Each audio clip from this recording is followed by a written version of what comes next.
ఎందుకు దాని యొక్క పేరు నీతిమంతుల పట్టిలో రాయబడలేదంటే ద్వితీయోపదేశకాండం 3వ అధ్యాయం 22వ వచనం. దాని ఎవరంట? సింహపు పిల్లంట. ఏ సింహపు పిల్ల? పరిశుద్ధ బైబిల్లో 2 సింహాల గురించి రాయబడ్డది. ఒకటి ప్రకటన 5వ అధ్యాయం 5వ వచనం. దావీదుకు చిగురైన యూదా గోత్రపు సింహము. ఏ సింహం అండి? యూదా. ఎవరైనా? యేసుక్రీస్తు ప్రభువారు. ఎవరండి? యూదా గోత్రపు సింహం యేసుక్రీస్తు ప్రభువారు. ఇప్పుడు మనం అందరం ఎవరమంటే యూదా గోత్రపు సింహం పిల్లలు. కానీ కొన్ని సందర్భాలలో గర్జించు సింహం పిల్లలా తయారైపోతుంటాం మనం. గర్జించు సింహం ఎవరో?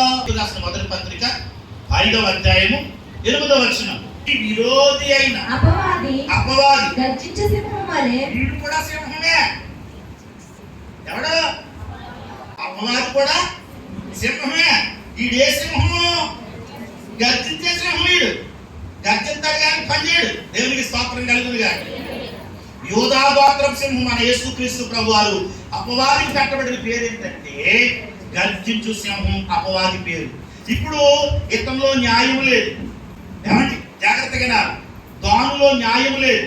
రెండవదిగా అతడు సర్పపు ఆలోచన కలిగినటువంటి వాడు, అంటే అపవాద ఆలోచన కలిగిన వాడు. మరి ఇటువంటి అపవాద ఆలోచన కలిగిన వాడు, న్యాయం లేని వాడు, సంఘాన్ని పాడు చేస్తున్నటువంటి వాడు యూదా గోత్ర సింహం పిల్లగా ఉండడానికి అర్హుడు అంటారా? చెప్పండి. అర్హుడు కమరే. ఏ పిల్ల ఉంటాడో అది. ఎంతకీ ఈ దాని ఎటువంటి వాడంటే యూదా గోత్రపు సింహపు పిల్ల అయినప్పటికీ లక్షణాలన్నీ కూడా అపవాద లక్షణాలు. వీళ్ళు మనం అందరం కొన్ని సందర్భాల్లో దేవుని పిల్లలంగానే కనబడతాము, కానీ మనలో అపవాది యొక్క లక్షణాలు కనబడతా ఉంటాయి. మనమందరము దేవుని పిల్లలమే. అందుకనే యెషయా కాలనాటి ప్రజలతో ప్రభు ఇలా అంటున్నాడు. యెషయా గ్రంథము 1వ అధ్యాయం 4వ వచనం. పాపిష్టి జనమా, దోషభరితమైన ప్రజలారా, దోషభరితమైన ప్రజలారా, దుష్ట సంతానమా. ఏ సంతానం అంటాడు?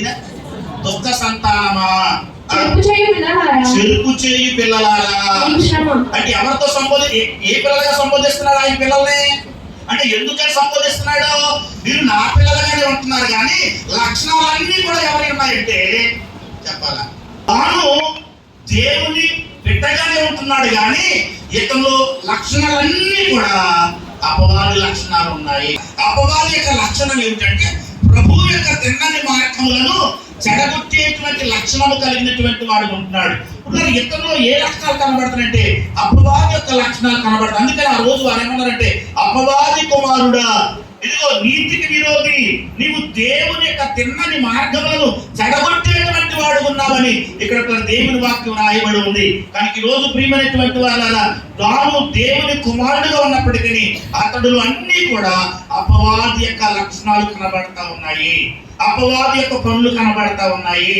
అందుకని దేవుడు ఇశ్రాయేలు 12 గోత్రములలో 11 గోత్రాల పేరు రాయించాడు, కానీ దాను గోత్రమును మాత్రము దేవుడు రాయించలేదు. కారణం ఏంటంటే ఇతడు దేవుని బిడ్డగానే యూదా గోత్రం సింహంగానే పిలువబడుతూ ఇతడు గర్జించు సింహం యొక్క లక్షణాలు కలిగి ఉంటున్నాడు.